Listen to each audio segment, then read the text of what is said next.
was 5,755,152,739.5 Mr. Speaker, sir, in the current budget of 2022-2023, we've allocated 774,819,969.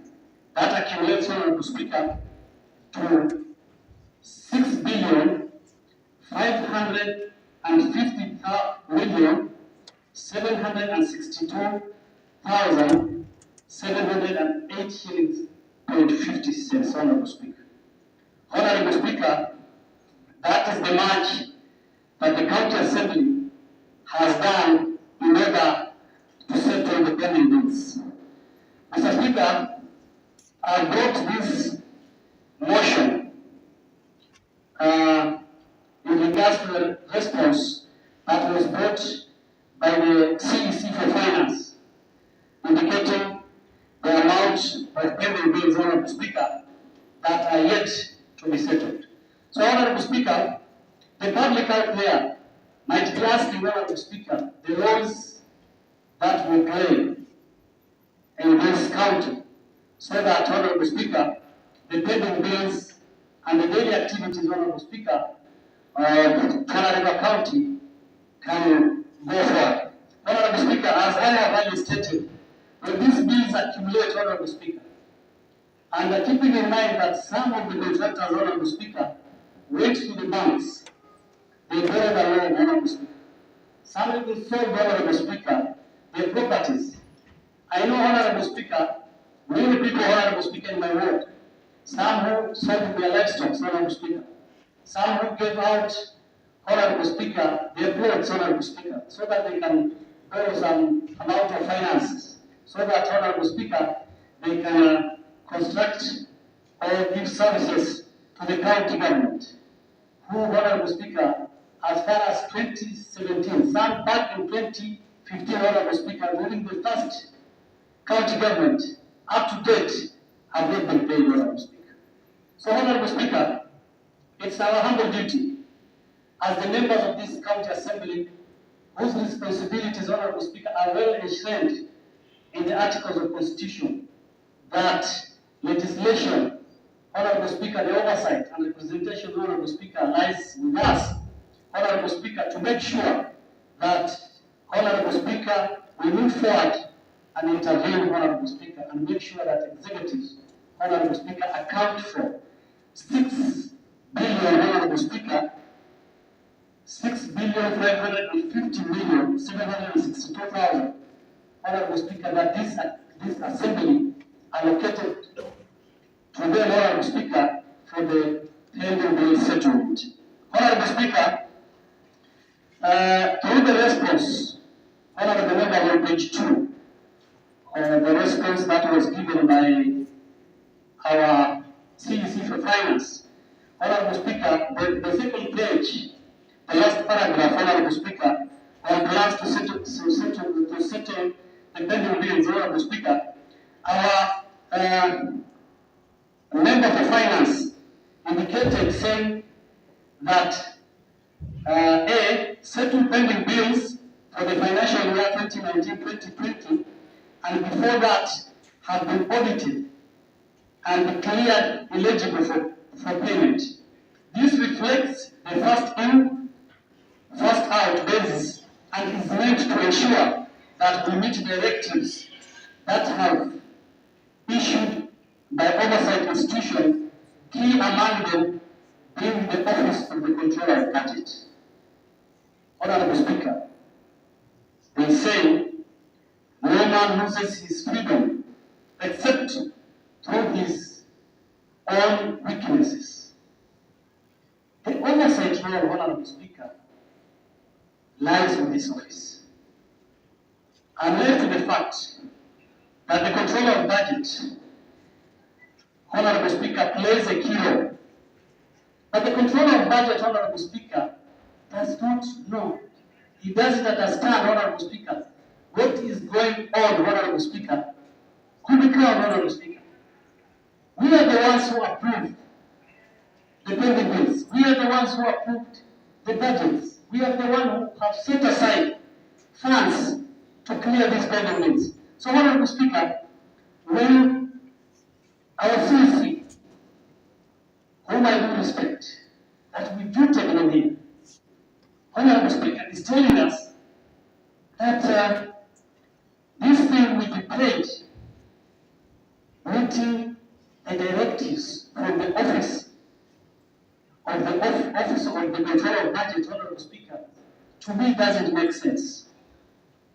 Honorable Speaker, this term of projects, the tenders, being clarified, Honorable Speaker, as the ineligible and eligible, Honorable Speaker, is what is, Honorable Speaker, giving headache to the people of TANARIVER. Honorable Speaker, when tenders are intended, Honorable Speaker, to be given out, they must be advertised. After advertising, Honorable Speaker, those who are successful, Honorable Speaker, are given the awarding letter. After the awarding letter, the contractors, Honorable Speaker, and suppliers sign the agreement letters. Honorable Speaker, you, the person, the contractor or supplier, who has the advert of the project and the supplies, he has the awarding letter. He has the agreement letter. Honorable Speaker, when it comes to payment, this process or whatever he or she did is standard in eligible payment bills, Honorable Speaker. So, the other committee that we formed in the second assembly went round, Honorable Speaker. We went round all over the country. We identified projects, Honorable Speaker. And we found that those projects that the finance department did not want to pay, Honorable Speaker, are the ones that are on the ground. Honorable Speaker, there's some projects that are finished, and the county are using those, Honorable Speaker, facilities. And yet, for the payments, it has been clarified as ineligible.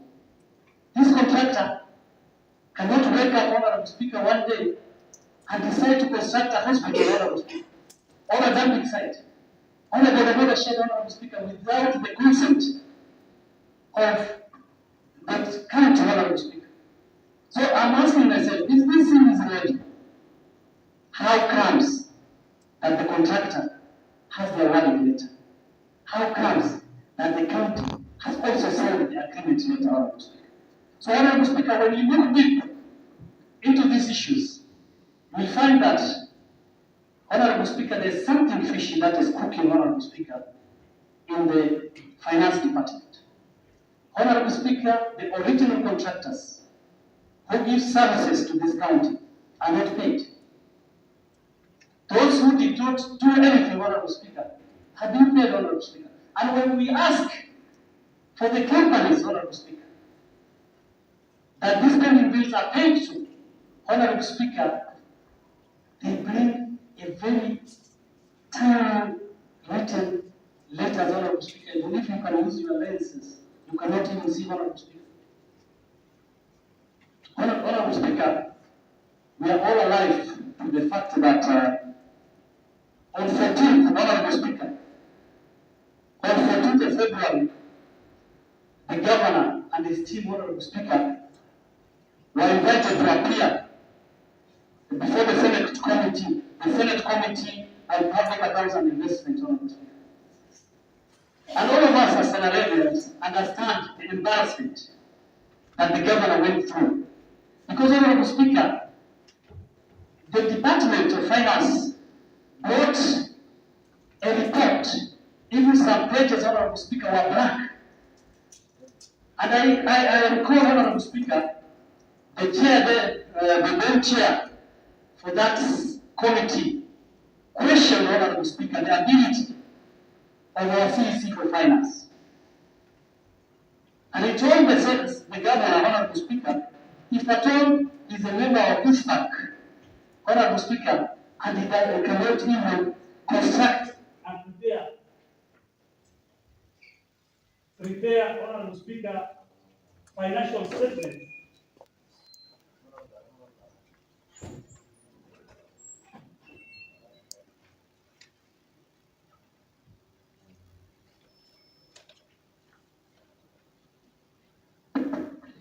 Honorable Speaker, I recall that when the chair, Honorable Speaker, questioned the ability of our CEC and asked the governor, Honorable Speaker, if your CEC cannot even prepare a financial statement, Honorable Speaker, what is the need of keeping him in that department, as the head of the department?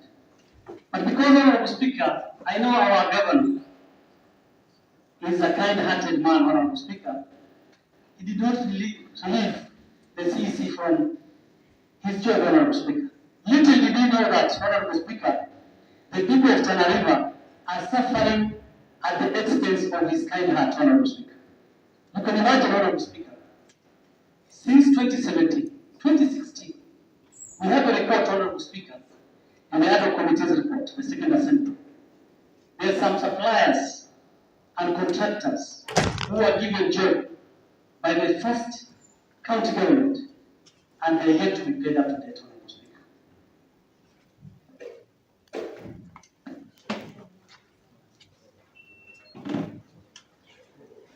Honorable Speaker.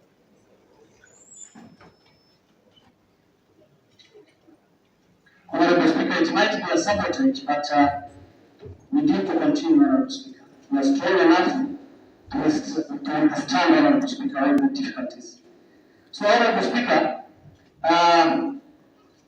in 2019, 2020, the Auditor General's report highlighted, Honorable Speaker, on some issues.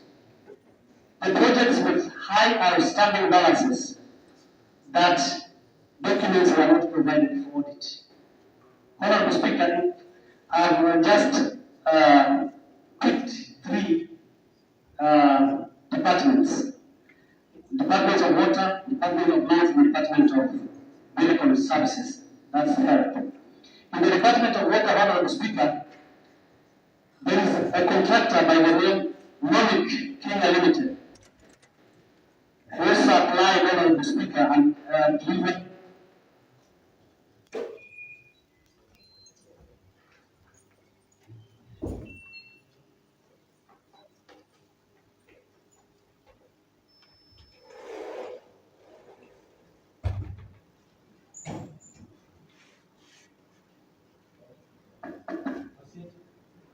but these lines are not controlled by the executive side, Honorable Speaker.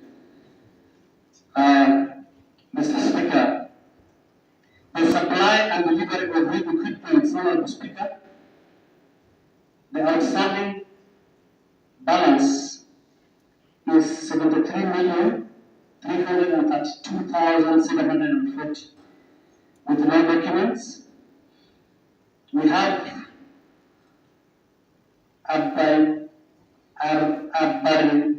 Yalas expansion, deepening and upgrading of 6 number of shallow wells in Ulibela, amounting to 4.5 million. We have drilling and testing, pumping at Mlima Abo and Baoma levels at 4 million shillings. That is the Department of Water. We have Departments of Land and Fiscal Planning, contractor GeoDev Kenya Limited, aerial topographic mapping of TANARIVER County by GeoDev Kenya Limited, 116,735,250 with no supporting documents. We have GeoDev Company, preparation of special plan, 32 million without documents. GeoDev Kenya Limited, development of urban integrated land use plan for 14 urban clusters. GeoDev Kenya Limited, 29,745,000 without supporting documents. The last one, as picked the Department of Medical Services, Public Health and Sanitation. Honorable Speaker, we have a contractor, supplier by Chemical supply and delivery of pharmaceuticals at 30 million without supporting documents. We have Pharmatrade pharmacy supply of drugs at 23 million. And then we have renovation of Polar Mountain at 20 million Kenya shillings. Those are the some of the projects, Honorable Speaker, that had queried in 2019-2020 auditors report. Mr. Speaker, sir, the issue of pending bills has been there. When we came in the second county government, Honorable Speaker, I was not there in the first county assembly, but when we came in the second county assembly, the Department of Finance requested for Honorable Speaker, they brought a pending bills amounting to 800 million. But in their statement, Honorable Speaker, when they met the committee for budget, they requested for 1 billion so that that 200, Honorable Speaker, million can maybe settle those pending bills that the files were not available. So, Honorable Speaker, this House approved 1 billion in the budget 2017-18, and later in supplementary budget they requested for 700 million, Honorable Speaker. They said that the pending bills rose from 800 million to 1.7 billion. And Honorable Speaker, they were given. So, Honorable Speaker, we are asking ourselves, as the members of this assembly, if we have given 6,550 million, and currently we are told by the relevant department that the bills are at 3,981,000. Honorable Speaker, there must be fixtures projects that are being paid at executive. So, Honorable Speaker, I've taken long. I would like to give time to my fellow members, Honorable Speaker, so that they can contribute on this important motion. But before the Honorable Speaker, I'd like to take my seat by giving this saying from a wise man, Mahatma Gandhi, who once observed that be the change you wish to see in this world. Honorable members, it's upon us. The buck stops with us. We must stand for the change that the people of Tana River needs. Our people are watching, our people are taking notes of what we are doing here today. For those few remarks, Honorable Speaker, I would like to call upon Honorable Nasha to second the motion. Thank you. Thank you, Honorable Ismail Kodogo. Honorable Mashabo, you can proceed.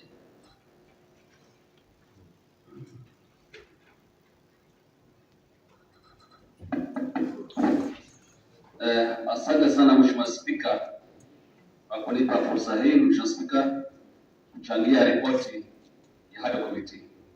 Mheshimiwa Spika, ya pili, nachukua fursa hii kupongeza mwenyekiti wa HADA Committee kwa kazi nzuri pamoja na komiti wote. Mheshimiwa Spika, tumetembea kaunti nzima, Mheshimiwa Spika, kila kona ya Tana River, Mheshimiwa Spika, kuangalia mambo na pending bills. Mheshimiwa Spika, Mheshimiwa Spika, imekuwa donda sugu kulipa pesa kwa wale waliofanya kandarasi katika kaunti hii ya Tana River. Mheshimiwa Spika, Mheshimiwa Spika, na hii tuliongea kitambo sana Mheshimiwa Spika, na mara mingi tunaongea kuhusu pending bills. Mheshimiwa Spika, Mheshimiwa Spika, vile mwenyekiti soma hapo Mr. Speaker. Peni bill saa hii inaelekea bilioni 5.7 Mr. Speaker.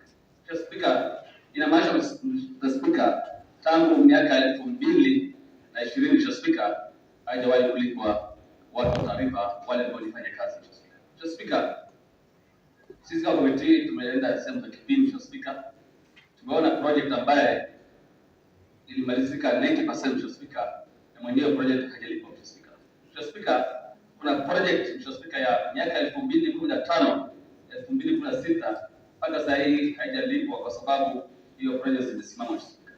Mr. Speaker, na hiyo ni mfano mzuri Mr. Speaker, kwa committee wameenda Mr. Speaker, kuna ripoti kamili hapa Mr. Speaker ya kwamba project ilikuwa inasaidia watu wa taarifa Mr. Speaker, mpaka sasa hii zimesimama kwa sababu ya kutolipwa wale wanaofanya hiyo kandarasi Mr. Speaker.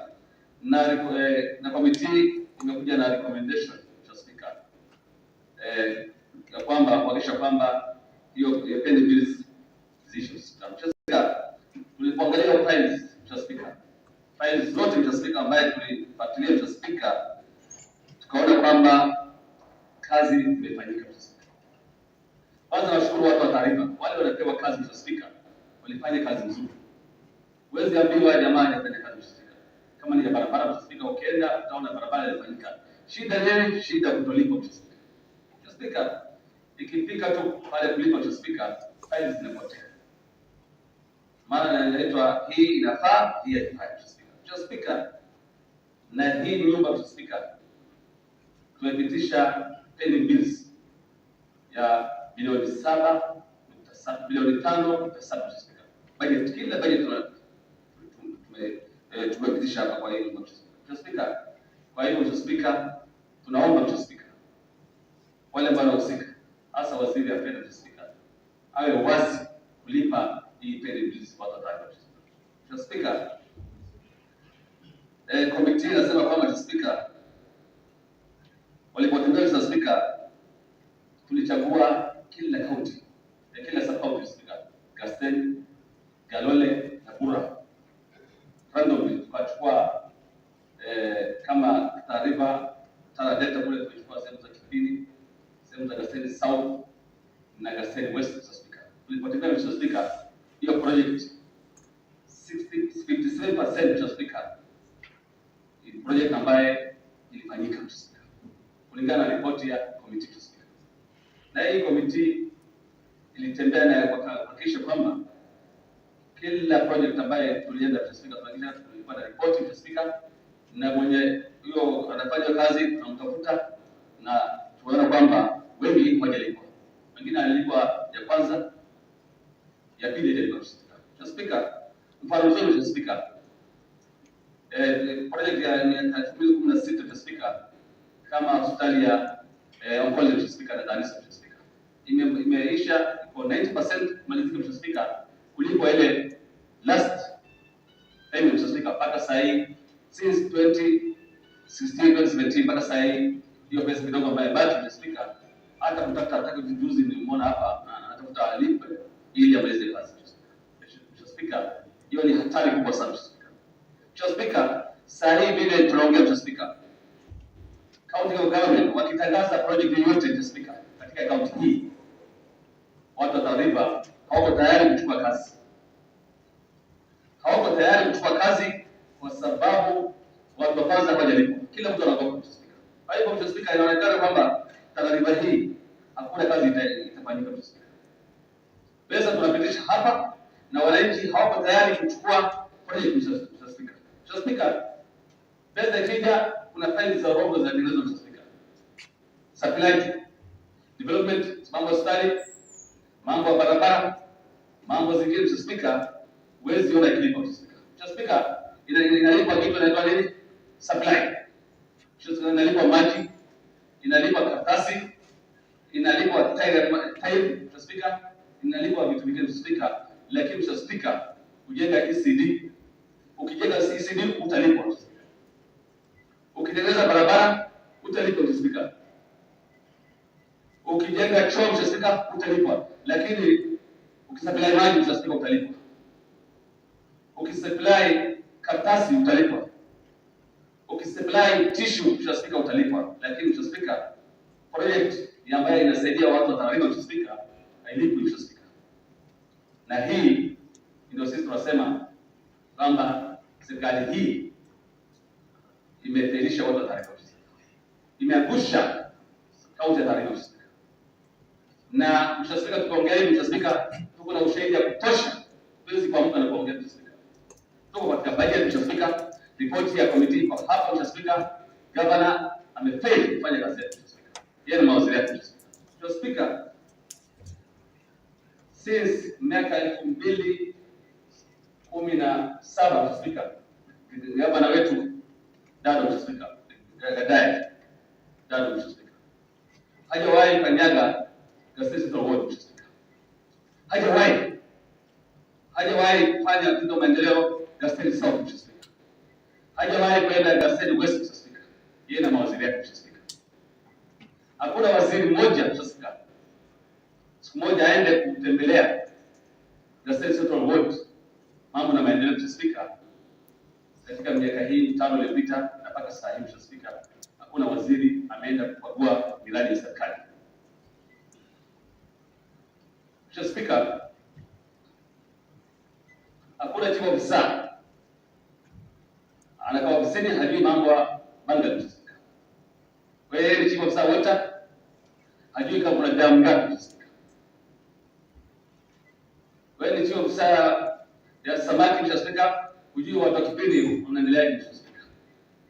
Kwa hivyo Mr. Speaker, tunataka governor kwanza alete mawaziri katika hii bunge. Mr. Speaker, hatuna waziri katika Tana River County sasa hivi kwa sababu term ya governor ikiisha Mr. Speaker, ndio term ya mawaziri imeisha.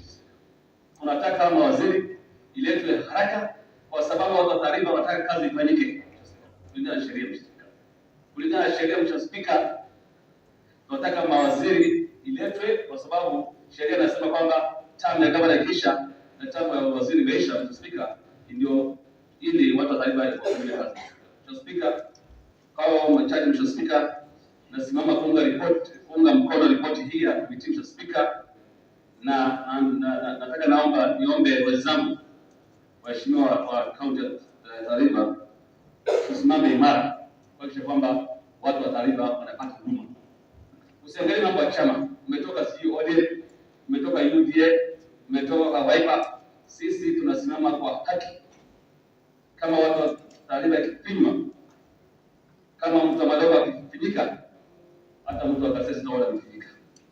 Kama mtu wa Sara amepimwa Mr. Speaker, watu wa Central wamefinyika Mr. Speaker. Mfano mzuri Mr. Speaker, kumalizia hospitali yetu wa Referral Hospital Mr. Speaker, na ile lazima niongee kila siku Mr. Speaker,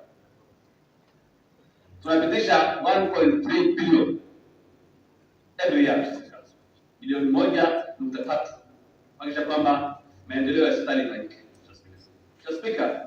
La ajabu Mr. Speaker, Referral Hospital sasa ukienda hakuna hata choo Mr. Speaker. Choo hakuna Mr. Speaker. Wagonjwa wanatoka wanaenda kujisaidia kwa mahoteli Mr. Speaker. Mtu amelazwa kwa hospitali anatoka anaenda, niko na ushahidi. Nikiongea niko na ushahidi. Nilikuwa na mjomba wangu hapa Mr. Speaker, alikuwa anaugua sukari.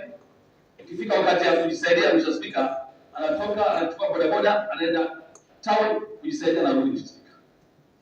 Mr. Speaker, juzi naongea na mkubwa fulani tu ambaye anafanya pale hospitali Mr. Speaker. Kaambia vipi, choo vipi? Kaambia hali mbaya. Hali mbaya. Na waziri hapo wapi? Ofisi yake iko wapi? Iko pale hospitali. Chief officer, ofisi yake iko wapi? Iko hapo Mr. Speaker. Na hata choo hakuna Mr. Speaker. Kwa hivyo Mr. Speaker, kuna haja kubwa kama viongozi ya kaunti ya Tana River Mr. Speaker kusimama imara na hasa kamati ya afya Mr. Speaker kujua kwamba maendeleo ya afya yetu katika Tana River County kwa jumla Mr. Speaker. Kwa hivyo tunasema niunga mkono. Shukrani Mr. Speaker kwa kupata fursa. Thank you, Honorable Masha.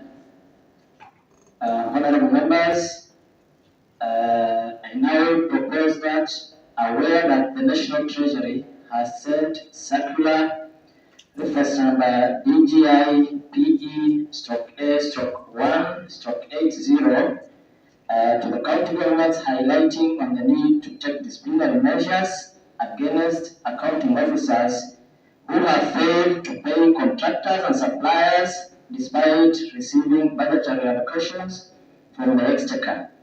Further aware, the accumulation of pending bills is a violation of law by the assigned public officers. The PFM Regulation 2015, Section 50, subsection 2(3) requires that the procurement of goods and services be done once the budget has been set for the same, and therefore it becomes unlawful to hold pending bills associated with procurement of goods and services.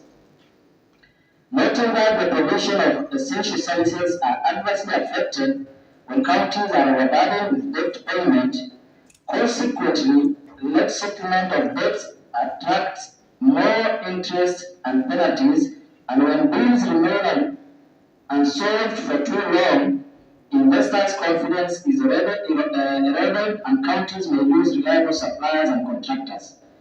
Concern that the county government of Tana River has outstanding amount of 3,981,846,460.07 as pending bills accrued between financial years 2017-2022, as was put forward via response to a statement from County Treasury dated 7th November 2022 and reference number TRCG/FIN/2/1 further concerned that the pending bills have continued to pile up despite the County Assembly of Tanariva allocating more resources to the County Treasury to settle those bills.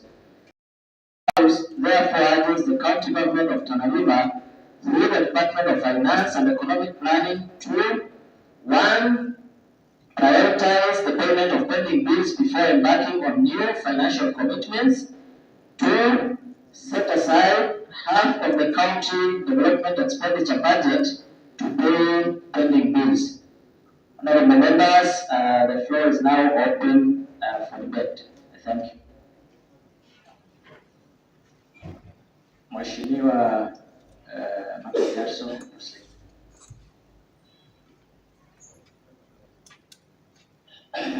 Asante sana Mheshimiwa Spika. Mheshimiwa Spika, nimeshukuru kwa kupatia fursa hii ambayo kwamba si rahisi kwa kupatiana. Naomba radhi kidogo, nimeshika homa, pengine sauti yangu haiwezi toka vilivyo, na nimesimama kuunga mkono hoja kwa sababu iko na umuhimu zaidi. Mheshimiwa Spika, Mheshimiwa Spika, nikisema tu kwa uchache, hii komiti ambayo kwamba ni ad hoc na mwenyekiti wake walifanya kazi nzuri sana kwa wanatanariva. Mheshimiwa Spika, Mheshimiwa Spika, nafikiri wengi wameteseka. Walifikiria kwamba mwanzoni ugatuzi imekuja kuwasaidia. Mheshimiwa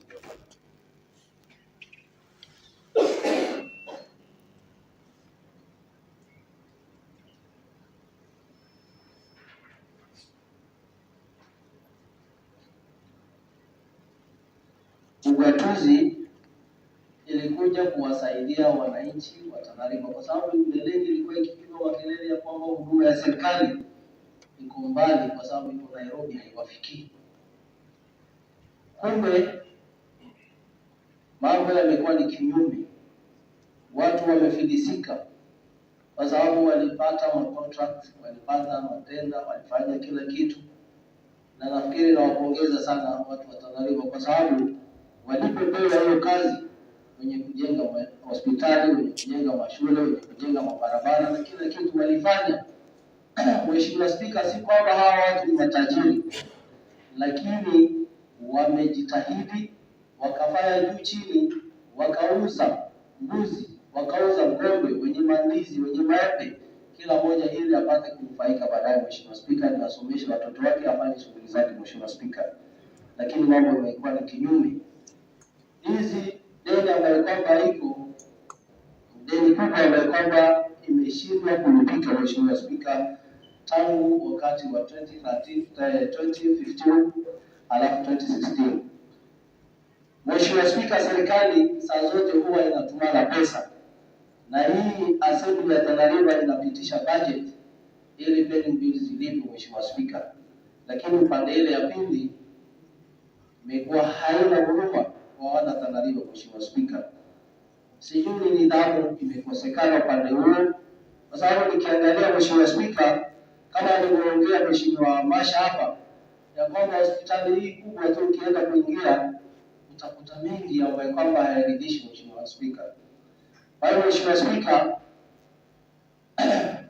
mimi nimetoka wodi ya Wayu, wodi ambayo kwamba ilikuwa nyuma kimaendeleo, Mheshimiwa Spika, tangu zamani, lakini mimi niliona afadhali ukatili ya zamani hawana maendeleo, lakini walikuwa na pesa zao, walikuwa na nguvu zao, walikuwa na nguvu zao.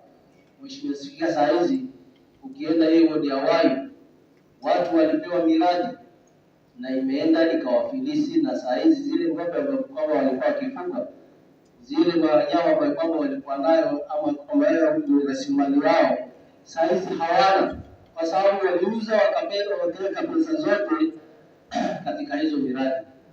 Kila hospitali mengi ambayo kwamba imewekwa hapo wodi hii, mfano ni hospitali hii ya Bururi contractor amejenga, kuna hospitali dispensary ya Poticha, kuna dispensary ya Daba, kuna dispensary ya Titila.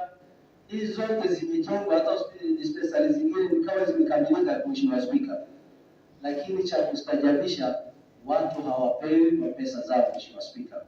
Kwa hivyo kwa uchache tu, Mheshimiwa Spika, ningependa bunge hili ambayo kwamba ni ya TANARIVER ikae vizuri na iwajaribu kuwalazimisha hawa ambao kwamba ni wahusika, kama pesa wanatengewa saa zote, sioni maana yote ya kuwazuia hao watu. Mheshimiwa Spika, watu wamekosa imani katika serikali hii yetu ya kaunti ya TANARIVER, kwa sababu zile faili zao ambayo kwamba ilikuwa inafaa kuwekwa pale kwa department ya procurement, imekuwa siku hizi wao wenyewe wanajibebea mpaka manyumbani, kwa sababu kila ukijaribu kuja kuangalia faili yako wanaambiwa hakuna, imepotea, mpaka utoe kitu kidogo ndio sasa uanze kutafutiwa na kupewa hiyo faili yako. Baada ya kuona hivyo, Mheshimiwa Spika, faili zote saa hizi za pending bills ziko manyumbani, kwa sababu wale custodian ambao kwamba wanafaa kuangalia hizo faili hawako tayari.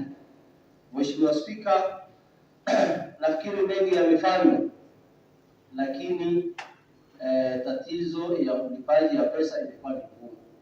Mheshimiwa Spika, nawasihi hao waheshimiwa wenzangu tusimame imara ili tuwasaidie wananchi wa TANARIVER wapate pesa zao. Mheshimiwa Spika, nimesimama kuunga mkono. Mheshimiwa Spika, kwa hayo machache nashukuru. Asante sana.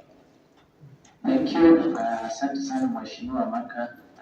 Mheshimiwa Said Kuri, you can proceed. Asante sana Mheshimiwa Spika. Mheshimiwa Spika, nachukua fursa hii pia kuichangia hizi hoja. Mheshimiwa Spika. Mheshimiwa Spika, kwa hakika kama alivyosema Mheshimiwa Maka, watu walikuwa wanatarajia ugatuzi ungekuja kuwasaidia, lakini ugatuzi ikaja ikaleta janga kwa wananchi wa Tanzania. Mheshimiwa Spika, maajabu iliyoko, tenda zinatolewa hapa na wazi mtu ameapply na kapata hiyo tenda na kaanza kufanya hiyo kazi. Sasa ile shida iko hapa kwa sasa, na kila mmoja anaelewa. Zinasemekana kuna pending bills zinafaa kulipwa na kuna zile ambazo kwamba hazifai kulipwa. Mheshimiwa Spika. Mheshimiwa Spika, mwaka huu nafikiri kuna auditors walikuja pale executive wale ambao kwamba wanahusika na especially na pending bills. Mheshimiwa Spika, katika mambo mengi yanofanyika, ikiwa niko na ushuhuda moja, Mheshimiwa Spika,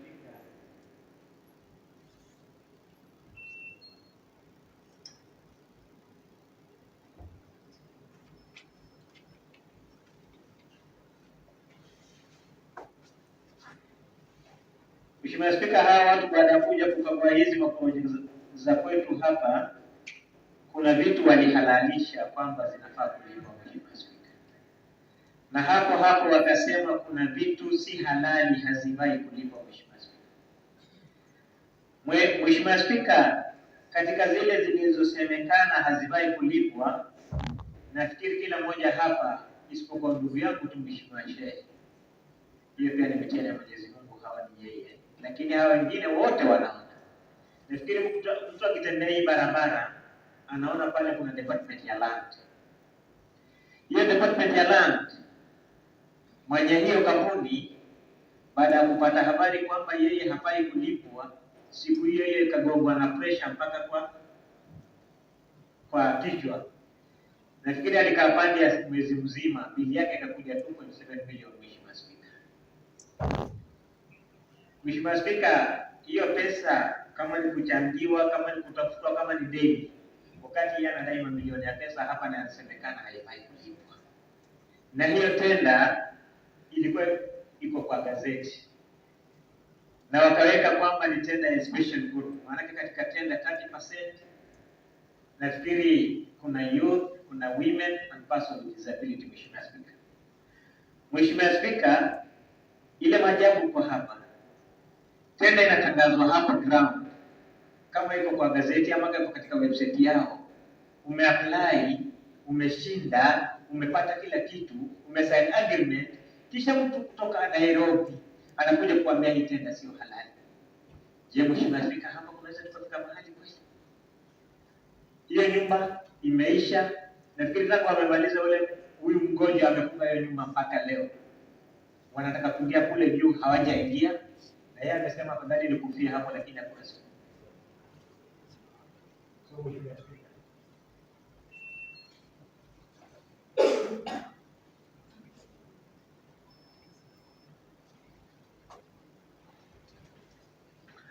Ile tatizo tuko nalo ni hiyo, Mheshimiwa Spika. Mheshimiwa Spika, ile mtindo iko katika executive. Once tukipitisha tu budget hapa, ndio watu wanakaa, zinatengenezwa file zile za mahewa. Wewe umestruggle, umemaliza kila kitu yako, ulipwi, mpaka unakuja kupatikana na kuja mtu amekaa kwa ICU 1 month. Mheshimiwa Spika, mpaka saa hii ametoka, lakini pale moja amekufa, mtu ajisaidii tena. Haya ni tena ni kujisaidia ama ni kuangamiza watu, Mheshimiwa Spika. So hii biashara itaendelea kwa sababu nafikiri hii nyumba imekosa kazi yake ama imekosa maana yake kwa hapa, Mheshimiwa Spika. Mheshimiwa Spika, files zinatengenezwa, vitu gushi hazimo. Wewe umepata tenda kihalali from gazette notice, ulipwi, unaambiwa hufai kulipwa. Files zinatengenezwa leo zinawekwa leo, kila kitu ndio inafaa kulipwa, Mheshimiwa Spika, ndio biashara inaendelea pande hiyo. So Mheshimiwa Spika, I hope hii nyumba, wale ambao kwamba wamerudi katika nyumba ya pili, katika bunge la pili, nafikiri Mungu atatuuliza maswali mengi, na Mungu atusamehe kwa neema yake. Itakuwa tumewadhulumu sana wananchi wa Tana watu. So Mheshimiwa Spika, kwa haya machache nafikiri tukishikana, sidhani kama tunaweza kukabiliana na hiyo. Kuna ugonjwa unaitwa kansa, Mheshimiwa Spika. Iko na stages zake, kuna stage 1, stage 2, stage 3 mpaka stage 4. Hapo wanaambiwa tu sasa ni kubahatisha. Ndio pending municipality imefika sasa ni kama stage 4. Haina dawa, Mheshimiwa Spika. So Mheshimiwa Spika, natarajia hawa waheshimiwa wenzangu watasimama kidete. Tusiwe na mood, leo tuko na hamasa, kesho hakuna kitu. Nimeambiwa katika tatizo la kwanza ni sikuwa, lakini kuna spika alikuwa hapo mwanzo anaitwa Dr. Nuhu. Nisikia alikuwa anaita waheshimiwa nyinyi kama ino. Siku akiwa na tatizo na tumbo, anaweka ile inakuja juu full kisha hapo anafanya. So tusiwe kama hao waheshimiwa. Kila mmoja ajue kazi yake na haki yake. kututetea wananchi. Sasa mtu kama huyu alikuwa anasimama kidete kusaidia familia yake, sasa hii asaidie tena familia yake, na kile kitu resource yake yote ameweka pale. Mtu tu hata uzaliwa hapa ndio anakuja kuambia yeye kwa hivyo. Je, tutaendelea vipi? Kwa haya mengi ama machache, naomba wenzangu pia kuizungumzia kwa muhimu sana hiyo waje. Asante sana. Asante sana Mheshimiwa Said Kure. Mheshimiwa Lucy Rasid. Asante sana Mr. Speaker. Nimesimama hapa kuchangia mjadala huu. Kama mnavyojua, tulipata ugatuzi 2013. Na tulipopata ugatuzi, kila mtu alikuwa hajui maana ugatuzi ni nini. Tulipiga kura, tukakaa majumbani. Nasema hivi kwa sababu serikali ilipoingia ilikuwa na pesa nyingi sana. Pesa ambazo walikuwa wakipeana kazi kiholela. Na maanisha kazi bila mpangilio. Kazi haifuati taratibu. Na tumejua hilo baada ya Meja Godana kuingia 2017. Meja Godana kuingia, tulisikia neno pending bills. Hiyo ndio mara kwanza sisi kusikia neno hilo. Tulisikia kuna pending bills. Serikali Mheshimiwa Dira.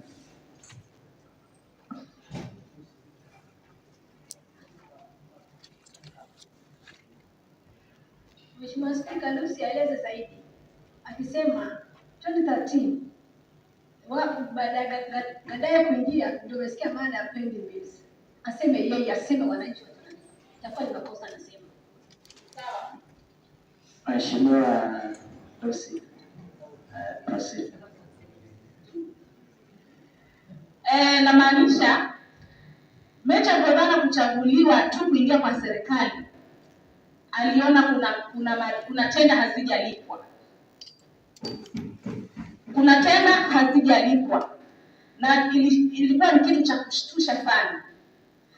Baada ya kuona tenda zile, kulichaguliwa kuja kuangalia, wakaona hatukufanya kihalali hiyo tenda. Tuliweka mara tukasema ni 1 kilomita. Kama si 1 kilomita, lile jopo lilikuwa linapima, linaangalia hii tenda iko kihalali. Wako na vipimo vyao, wameshuka mashinani. So mimi ninaunga mkono kwa zile tenda ambazo ni halali, lakini tujue pia kuna tenda ambazo ni gushi, hasa hizo za muhula wa kwanza 2013 mpaka 2016. Mheshimiwa Said Kure, support of order. Mheshimiwa Spika, nataka nisaidie kidogo mheshimiwa mwenzangu, Mheshimiwa Lucy.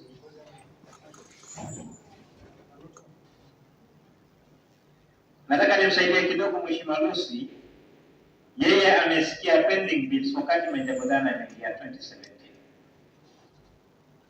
Na nafikiri gatuzi la kwanza iliingia 2013 Mheshimiwa Spika. Mpaka 2017 kutoka kuingia serikali ya Meja Godana na mpaka saa hii tuliingia 2022 wakati tumeingia, nafikiri mimi kama sijakosea niko katika budget. Ile pending bills tuliletewa ilikuwa ni 900 million. Bila Mheshimiwa Kodogo mwenye hoja ameleta. Na tukapitishia hiyo pesa kwamba walipe umalizane na pending bills. Na gatuzi la kwanza from 2013 mpaka 2017 miaka ngapi? Ni miaka 5 Mheshimiwa Speaker. Na saa hii from 2017 mpaka 2022 ni miaka ngapi? 5. Pending bills ilifika 3.9 billion. Nafikiri hapa tukiangalia ni 1.4 billion. What happened from 900 million to 4 billion? So ina maana kama ni gushi, kama ni ufisadi, kama ni hewa, hawa ndio walifanya maji zaidi kushinda wale. So lazima nidilishe Mheshimiwa Lucy, hata kama aliingia wakati hiyo ambaye sikia ukatio ajue hawa hii serikali yake ndio imekuwa mbaya zaidi kushinda tena. Mara nyingi ni kwa mara ile ya hiyo. Sio hata kulikuwa mheshimiwa Lucy. Asante. Mheshimiwa Lucy, kindly when you make contribution, if you make a statement, please be accompanied with facts. You just don't make statements which are not factual. At least you provide either a document through the clerk, and then your statement should be supported with facts. Please proceed. Ninaendelea kwa kusema hivi, hiyo 3 billion ni wino na makaratasi. Ninachomaanisha kama mimi Mheshimiwa Lucy, kama ni barabara, kama ni nyumba, ni kazi ya public works. Public works waletwe, watuonyesha, ama sisi wenyewe ile committee, sikusikia 3 billion, hiyo tenda imefanywa. Ni tenda gani? Ama umejenga, hujafanya plastering, wataka kulipwa. Vile namaanisha, tuone kwa macho yetu, ndio tuhakikishe kuwa ni hiyo 3 billion, kwa sababu kuna tenda zinalipwa. Jambo lingine, kama ni juzi tu tulipitisha budget, pending bills zitalipwa na wakati. Ni juzi tu tulipitisha budget ambayo ilikuwa imeangushwa. Tumepitisha budget juzi, sasa hivi kwa mwezi wa 11. Serikali mwaka wa serikali unaanza mwezi wa 6. Sasa hivi tumepitisha budget juzi. Walipe pending bills, wa advertise. Mtu atenda anapata kazi pengine April, afanye mwezi wa 6 umefika. Waheshimiwa, mgela muwe haki yake mpeni pia. Kama tunafanya mambo tufanye kwa kazi kwa utaratibu. Lingine nataka kusema hivi. Mheshimiwa Masha amesema Garsen South hatujafaidika. Kama kuna ward ambayo imefaidika ni Garsen South. Garsen South kama mnavyojua tuliwekewa Lake Shakababo. Lake Shakababo ilikuwa inalisha TANARIVER nzima na mpaka kaunti nyingine. Garsen South ilikuwa hawajui maana ya njaa. Vijana ilikuwa hawajui shida ya kazi. Lakini baada ya ziwa kukauka ndio tunalalamika njaa upande ule. Nilikuwa nataka kusema Garsen South tunashukuru serikali ilifaidika upande ule. Asante. Lakini upande wa pending bills, public works ikuje, hizo tenda tuhakikishe kama ni maana yake kuna pesa ambayo si halali ama kutetea watu ambao wamefanya kazi gushi. Ni dhambi hata kwa Mungu. Tuone kwa macho yetu hizo kazi. Hizi kazi zimefanya kihalali. Baadaye kuna kazi gushi zilifanya kama hizo water tracking, hizo barabara, hizo kupeleka vitu kwa maofisi, makompyuta, manini, hizo ilikuwa ni vitu gushi. Kwa hivyo tunataka tuone kwa macho yetu, maana yake jopo lilikaa tenda halali. Lakini sisi tunaona bado zile tenda tu kwa kuwa pengine ni watu wetu ama ndugu zetu ama nini, lakini tenda zilifanywa kweli. Kuna mwingine amesupply vitu hospitali. Namjua huyo mtu. Lakini ile tenda ilikuwa si halali kwa sababu alipewa ile tenda bila mpangilio. Lakini ameleta vitu viko pale, lakini utalipwa vipi?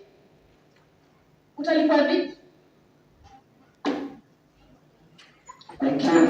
Member of majority, proceed. Asante sana Mheshimiwa Spika kwa kunipa fursa hii kuchangia hoja. Mheshimiwa Spika, hii hoja imeletwa kabla ya hii nyumba ya tatu. Mheshimiwa Spika, kweli imekuwa ni nyimbo. Sisi tunakuja hapa tunaimba kila wakati. Mheshimiwa Spika, hii wimbo tunaimba sisi hatujui tunaimbia nani Mheshimiwa Spika. Mheshimiwa Spika, sisi wabunge kazi yetu ni kushawishi serikali Mheshimiwa Spika. Imeshawishiwa kabla ya hii nyumba Mheshimiwa Spika ya kuwa kuna pending bills mingi inakaa. watu wa TANARIVER wanasumbuka, wanahangaika. Mheshimiwa Spika, wana shida mingi sana. Mheshimiwa Spika, Mheshimiwa Spika, kama sisi kazi yetu ni kushawishi serikali na tumeshawishi mara ya kwanza, mara ya pili, mara ya tatu. Mheshimiwa Spika, imefika ni mahali tutachukua hatua, na ningeomba Mheshimiwa Spika, tuite waziri wa fedha afike huku tumuulize kwa nini hii pending bills, kwa nini hailipi. Mheshimiwa Spika, eneo bunge lilitoka wodi ya Banga. Mheshimiwa Spika, miaka 2016 kuna water fracking imefanywa. Mheshimiwa Spika, mpaka wa leo Mheshimiwa Spika hawajalipwa, wanadaisha. Wakienda wakikuja county wanapewa kila wakati, wanaambiwa wanalipwa next week. Mheshimiwa Spika, Mheshimiwa Spika, tunaomba sisi ndio tumetumwa hapa kuja kuwatetea wananchi wa TANARIVER. Mheshimiwa Spika, kwa nini hii pending bills hailipwi? Mheshimiwa Spika, ina maana gani Mheshimiwa Spika sisi kuleta hoja kwa hii nyumba na haitilii maanani? Mheshimiwa Spika, ningeomba Mheshimiwa Spika tusimamie hii, tuite na tuchukulie hatua waziri wa fedha. Kwa nini hailipi hii pesa? Kwa nini tunaendelea kufanya project zingine kama hizi zile zimefanywa kuanzia 2016 mpaka leo haijalipa? Mheshimiwa Spika, miaka 5 iliyopita Mheshimiwa Spika, ile wodi ilikuwa haijafanya chochote. Ni wodi wangu mimi nilitoka. Mheshimiwa Spika, wodi wa Banga Mheshimiwa, miaka 5 iliyopita hata choo haijajengwa. Mheshimiwa Spika, kulipwa pesa zao haijalipa. Mheshimiwa Spika, mpaka leo. Ningeomba Mheshimiwa Spika, na naunga mkono hoja iliyoletwa na ndugu yangu Mheshimiwa Hemani, na ningependa Mheshimiwa Spika kwa haraka tuite waziri wa fedha na tuulize kwa nini hatulipo. Mheshimiwa Spika, asante sana. Thank you. Honorable member for Chewele, you can proceed. Mheshimiwa Dumba, resume your seat, please.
Thank you very much, Mr. Speaker, for the opportunity. I want to take this opportunity to thank our brother, the Ad hoc Committee Chair, for the good work, Mr. Speaker. Mr. Speaker, I support the motion.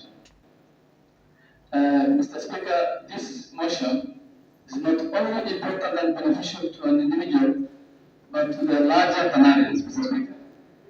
Mr. Speaker, today, we have seen our contractors driving a big car, but unfortunately today, they have no purchasing power, Mr. Speaker. And that, Mr. Speaker, for example, Mr. Speaker, building dispensary was contracted 2014 by a company called Master Company Limited. 8 years down the line, Mr. Speaker, the contractor has not yet paid.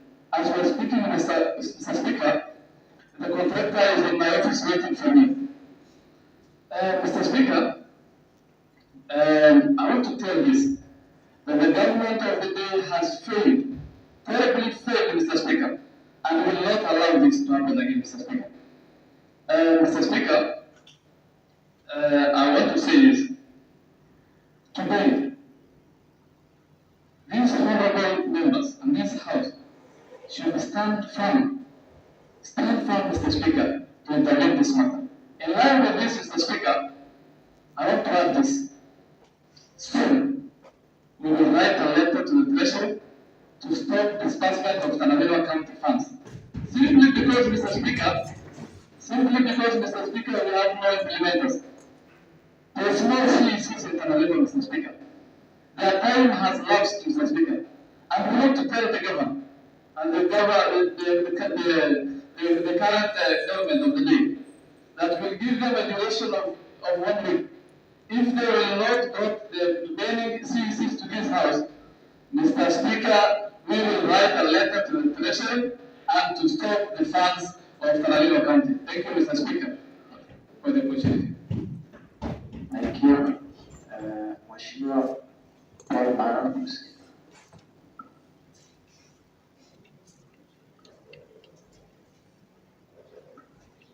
Asante sana Mheshimiwa Spika.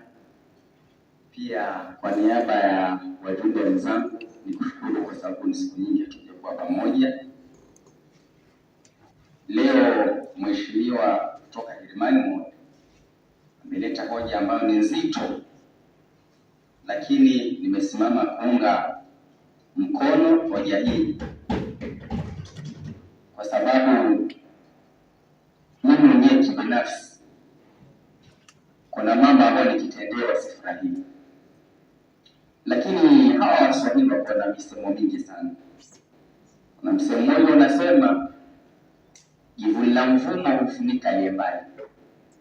Mwalimu James Jalua alinifundisha msemo huu, mpaka leo natafakari, sijapata maana yake.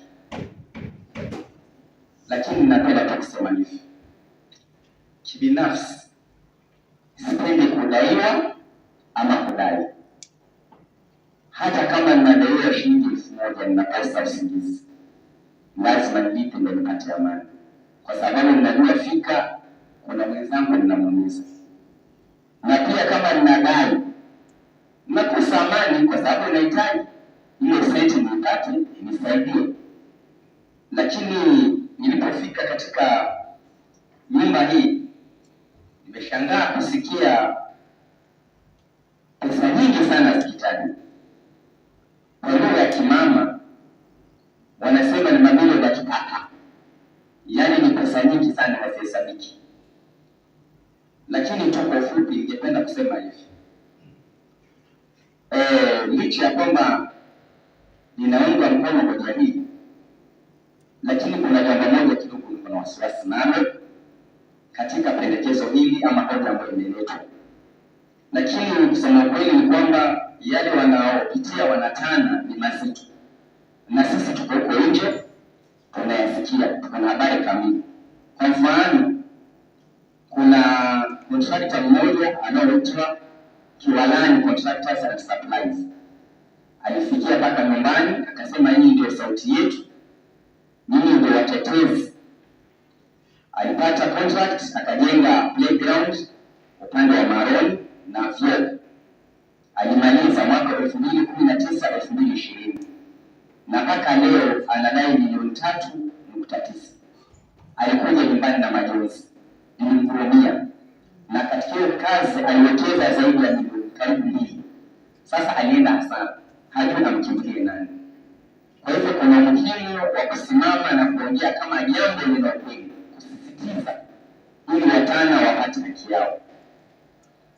Ingawaje tunasukuma hoja hii ya leo na tumeunga mkono kama wajumbe, lakini kuna jambo moja ni lazima tuliangalie sana katika hoja hii. Upande wa mwisho, Mheshimiwa Kodogo, iliandikwa ya kwamba kwa kimombo set aside half of the county development expenditure budget to pay pending bills. Mheshimiwa, hapa kidogo nilishtuka kwa sababu tayari hivi tunavyoongea nishazunguka katika wodi yangu, niliwashawishi ya kwamba mwaka huu wa mwaka 2020-2023 watarajia miradi mingi sana ya kufanywa katika wodi yangu. Sasa najaribu kujiuliza, hii hesabu kikatu nitawaelezea nini wananchi wangu kule, kwa sababu mnajua tayari kuna miradi mingi sana itakatwa kufanywa katika wodi yangu. Kwa hivyo licha ya kwamba tunasukuma hoja hii, ni lazima tufanye marekebisho, tusuke chini, miradi ifanyike na pia madeni yalipo, kwa sababu tukiacha kabisa ama tukipunguza kabisa kufanya miradi, basi tutakuwa na wakati mgumu kujieleza katika jamii kule nje ambao wanatutarajia. Pia ningependa tu kumjibu mwenzangu Mheshimiwa Masha ya kwamba sisi kama serikali kuna kauli waliotoa kibinafsi sikupenda kusema ya kwamba gavana ameanguka ama amefeli katika majukumu yake. Mimi ningependa tu kusema hivi ya kwamba sisi kama serikali hatuwezi ama hatufai kabisa kusema ya kwamba gavana amefeli. Ni lazima tuangalie ni nani anazembea katika kazi, tumfuatilie. Ndio maana kazi yetu, hakuna siku tumefanya kumwita gavana katika komiti ama katika bunge, lakini tunawasamon ama tunawaita mawaziri, madirekta na vile vile vingine ili kutaka kujua nini kinachoendelea, lakini hatujawahi kumwita gavana. Na kusema kweli tunapatini jumbe zote ambazo ameleta Mheshimiwa Kodogo amezipata kwa wale wahusika, lakini hakupata kutoka kwa gavana. Kwa hivyo nilikuwa nataka kusema ya kwamba kwa mfano ulio hai ni kwamba mimi mwenyewe binafsi siku moja nakumbuka nilimtuma mwanangu, ilikuwa niko na deni kwa jirani, ampelekee yule jirani takriban kama shilingi 600 hivi. Kaambia leo mpelekee jirani na daiwa, mwambie baba fulani. Kufika katikati kulitokea ajali, na ile ajali ni mbaya sana. Yule mwanangu alijawa na huruma, alijisahau kama anapeleka deni, alichukua zile cents akampatia yule aliyepatwa na ile ajali. Sijui ni roho gani iliyoniingia kwa labda ananitarishia leo hii nilifanya nilikuwa kiongozi, kwa sababu ya ile huruma. Yule mtoto alizikana zile cents na ziliokoa. Kurudi pale kwangu nikamuuliza kama cents hizo zimefika, hakuwa na jibu la sana, alizagaa mimi hakunipatia majibu maalum, lakini nilijua kwamba cents hazikwenda. Sasa nataka kumuuliza, je, kama mzazi mimi nilianguka kufikisha fedha ama ni mtoto? Mimi kwangu nilishafanya jukumu, nikamtuma cents zifike, hazikufika. Je, iko na makosa kama mzazi? Nilijaribu, lakini labda kuna sababu moja ama ya pili ilisababisha zile cents hazikufika. Kwa hivyo pia lazima tuwe na busara ama tuwe na hekima kama tunaelekeza kidogo kwa gavana. Kwani ikawa gavana ako na nia njema ya haya madeni kulipo. Mheshimiwa Masha, kuna hoja gani? Asante Mheshimiwa Spika. Mheshimiwa Mbinguni Paul, hapo sawa kusema kwamba usimlaumu gavana. Spika, wakati watu wa Tana County wamepiga kura kwa mtu mmoja pekee yake, Spika, walipiga kura kwa mtu mmoja anaitwa gavana. Hatujapiga waziri kura. Spika, chochote haifanyi vizuri. Spika, tunamlaumu gavana na gavana amefeli. Spika, kwa hii county ni miaka 5 ilipita na sasa yeye lazima kutumia. Hayo tutaacha sana. Mheshimiwa Balmaro, basi kuendelea.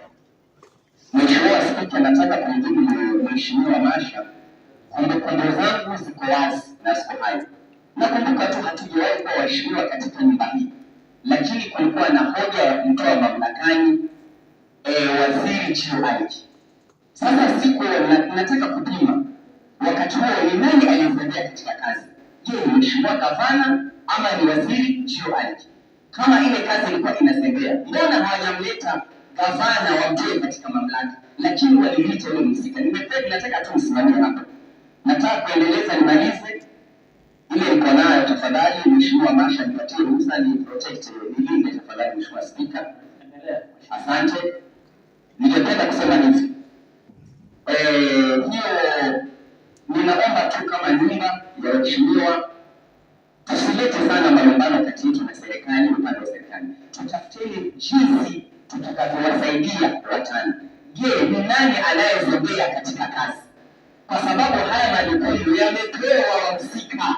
Haya majukumu yamepewa wahusika. Tuengeni hawa wahusika. Kama ni waziri basi tumfuate. Kama ni katibu wa wizara basi tumfuate. Kama ni director basi tumfuate, ili tutajua ni wapi tutaingilia. Ningependa kuanzia ya kwamba ni lazima kuna hoja moja pia tupige msasa kama nini. Tuchunguze. Labda kuna kitu kilitokea. Kwa kimombo kuna kitu kinaitwa prudence. Yaani uko na kichache lakini unataka kufanya mambo mengi. Lazima utakuwa na maneno. Wende ikawa pale mbele ama pale serikali za awali. Kwa sababu ya hisia ya kisiasa. Walipeana kazi nyingi zaidi ya mapato, ndio ikasababisha leo hii haya madeni yamekuwa ni mengi. Labda wende ikawa kwa njia moja ama ya pili. Lakini namalizia kwamba kama kuna mtu kweli mtana anadai serikali ya kaunti, ako na haki ya kulipwa, apewe haki yake. Hiyo itasimama kuanzia leo mpaka mwisho. Ninaunga mkono hoja hii, lakini pia tupelekwe kwa sawa. Asanteni sana. Thank you. Mheshimiwa Tana, I think you have the ad hoc committee report. It will guide you accordingly on when these pending bills were included. Mheshimiwa Shehe, kindly proceed. Thank you, Mr. Speaker. Mr. Speaker, I stand to support this motion, Mr. Speaker. And Mr. Speaker, may I just commence my utterances by saying that it's very factual that any economic status of a county depends on liquid or cash flow of that county, Mr. Speaker. And Mr. Speaker, I would just want to add my voice that despite that there is a pending bill, Mr. Speaker, let us just flash back. I know it's this house is more of a political, Mr. Speaker, but again, when it comes to operations of this house, Mr. Speaker, it's good to differentiate from facts and politics. Mr. Speaker, the issue of pending bill, as is trying to be purported from the minority side, Mr. Speaker, it has commenced from the year 2013. In 2013, Mr. Speaker, we had a different governor, not the current governor, Mr. Speaker. So, Mr. Speaker, claiming or trying to cleanse a certain government and try to put mud in a certain government, Mr. Speaker, in this house, I think we are losing direction. What we are supposed to do, Mr. Speaker, is to be factual. We try to analyze on how this whole hullabaloo started, Mr. Speaker. Mr. Speaker, it's worth it, and it's very honored for a person who has done any business to any entity, be it government or private entity, Mr. Speaker. That person is supposed to be paid. But again, Mr. Speaker, there are procedures to how that person is awarded that tender and how the person has been able to do that tender. Mr. Speaker, those procedures are not supposed to be omitted when it comes to the payment, Mr. Speaker.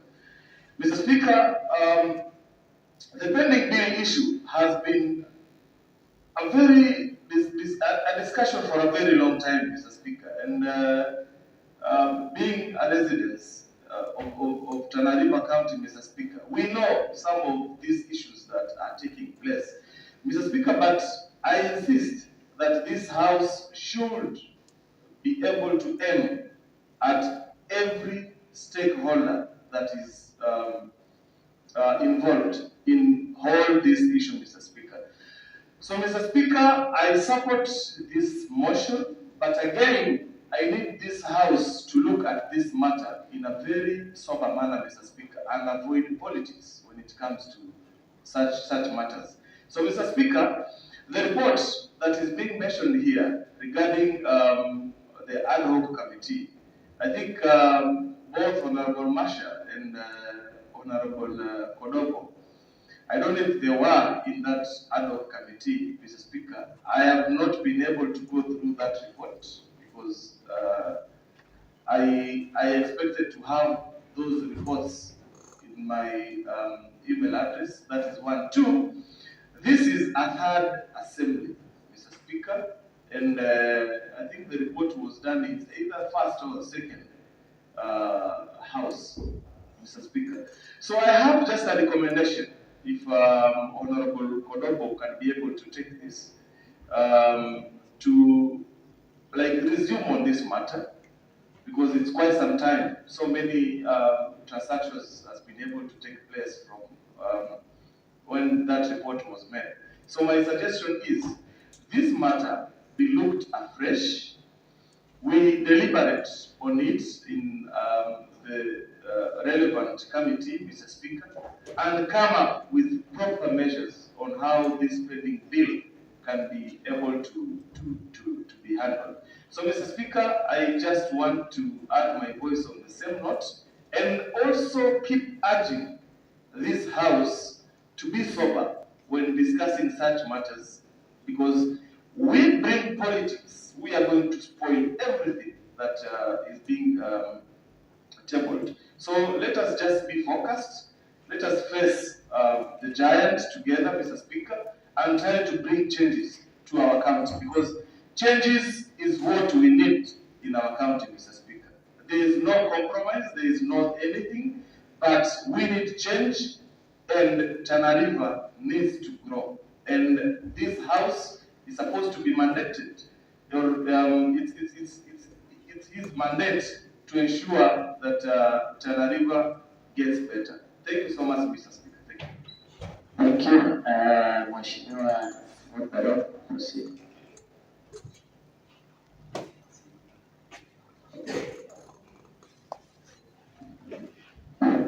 Asante sana Bwana Spika. Naunga mkono hoja huu. Mengi alisema, lakini ndugu yangu kutoka Hermani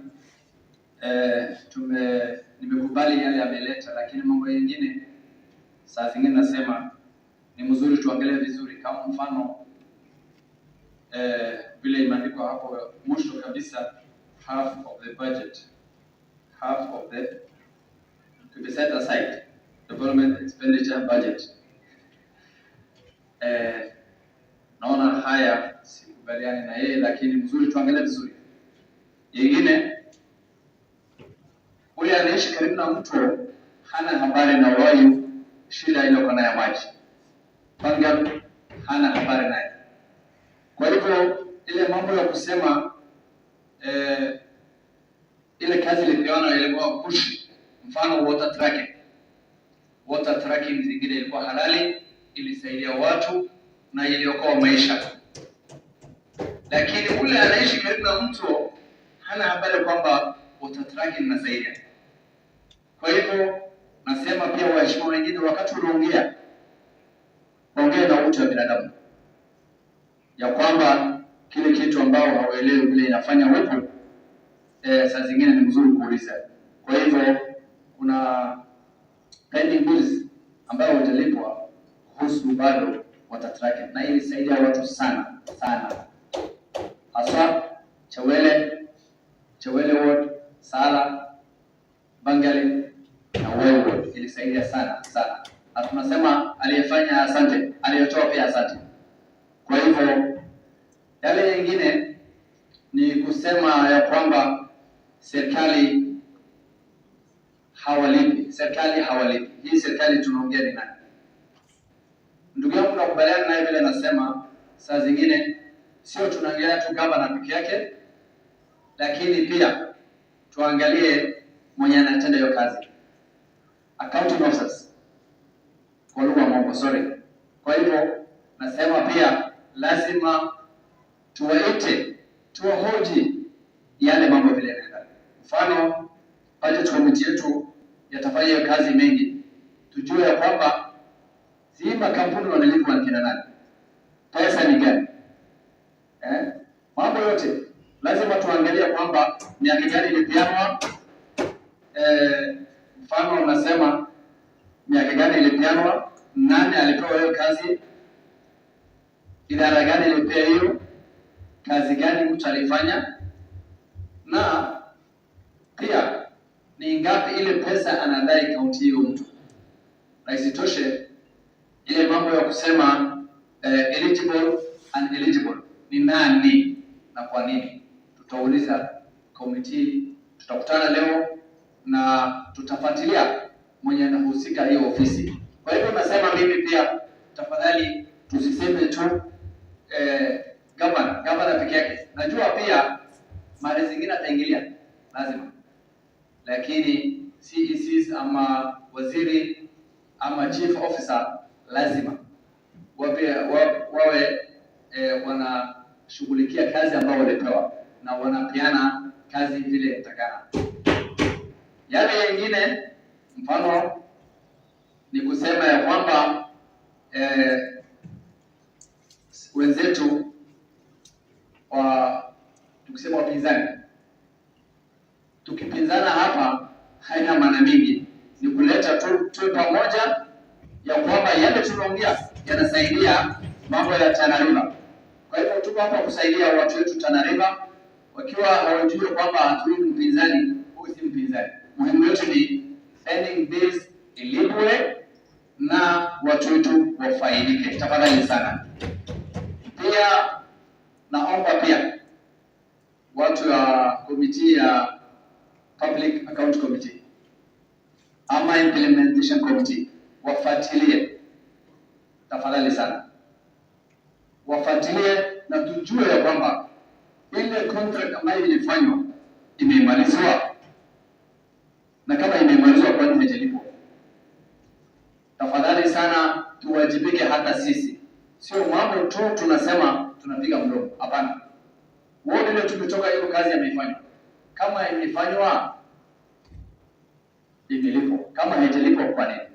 Tafadhali sana. Najua mimi pia kwa kazi zingine watu wamewacha half ama wamewacha nusu, ile hali faili iko hapa, wanataka pesa. Mambo kama yale pia lazima waeleze watu wetu, tafadhali sana, ya kwamba maliza kazi. Kwa hivyo wewe tenda ile ulipewa, maliza, wewe utafute pesa yako. Kwa hivyo mambo mengine yanaendelea, tunajua iko file bushi zingine ilisemekana, tunajua yale, lakini si mengi watu walifanya kazi. Kama 2017 mtu alifanya uwanja kidogo akafanya fence, hata hiyo sasa imekuliwa na mtu. Kwenda kuangalia sasa haya quality yake, sasa utamlipa huyo mtu vipi? Sasa ingelipa wakati huo, sasa tungefanya mambo mengine tena. Lakini sasa kama hiyo fence kidogo imefanywa na imeisha, story yake wakati huo umeisha 2017. Kwa hivyo naomba ya kwamba ile contract inapeanwa iwe katika bajeti ambayo tumepitiza juzi, na isipitizwe zaidi ya hiyo, na ikipitizwa zaidi ya hapo, waziri ama chief officer wawe kwa lugha mambo tunasema wa be accountable of that. Tafadhali sana. Kwa hivyo ingawa mimi personally nasema waziri na chief officer wawajibike na tuwafuatilie wale, yakifika wacha wao waseme ni kama ndio wamekataa hii ilipwe na hii ilipwe. Sasa hiyo tunaweza kuongea na gavana. Kwa hivyo tunasema katika serikali tusaidiane. Hii serikali ni yetu, huyu gavana ni wetu, hajatoka kwingine. Kwa hivyo sote tunaweza kuongea na yeye, yale yanaenda Kongo, lakini kama hatafika yeye, ile serikali yetu hapa ya executive, CECs na chief officers, tuwasaidie wengine, tukae nao, tuwashauri, tuwaoneshe mwelekeo. Asanteni sana. Thank you, Mheshimiwa Dumba. You can proceed. Asante Mr. Speaker. Nimesimama kuunga mkono hoja hii na kumshukuru Mheshimiwa Kodogo kwa kuleta njia hii. Moja, mbili, nilikuwa nataka kuambia waheshimiwa wenzangu kuwa tukiungana ndio tunaweza endeleza nchi yetu ama kaunti yetu, na mengi yameshaongelewa. Kwa maoni yangu, tutengeneze jopo between the executive na upper assembly, wapitie hii miradi yenye imeandikwa hapa kwa ni kuhusu, waangalie ni mradi gani ambao unafaa kulipwa na ni mradi gani haufai kulipwa. Wakipitia hii miradi ndio wataangalia ya kuwa je, madeni yetu kama kaunti ya Tana River ni shilingi ngapi, ama tutafanya njia gani tumaliza madeni. Mwisho, nilikuwa naomba tunaweza kupiga vita serikali ama tuangalie, lakini naomba wale accounting officers tuwe tunawaita hapa, tunahakikisha tunaweka mikakati. Wasipofanya ndio tunachukulia hatua. Kwa hiyo machache mimi naunga mkono. Asante. Mheshimiwa Juma, proceed.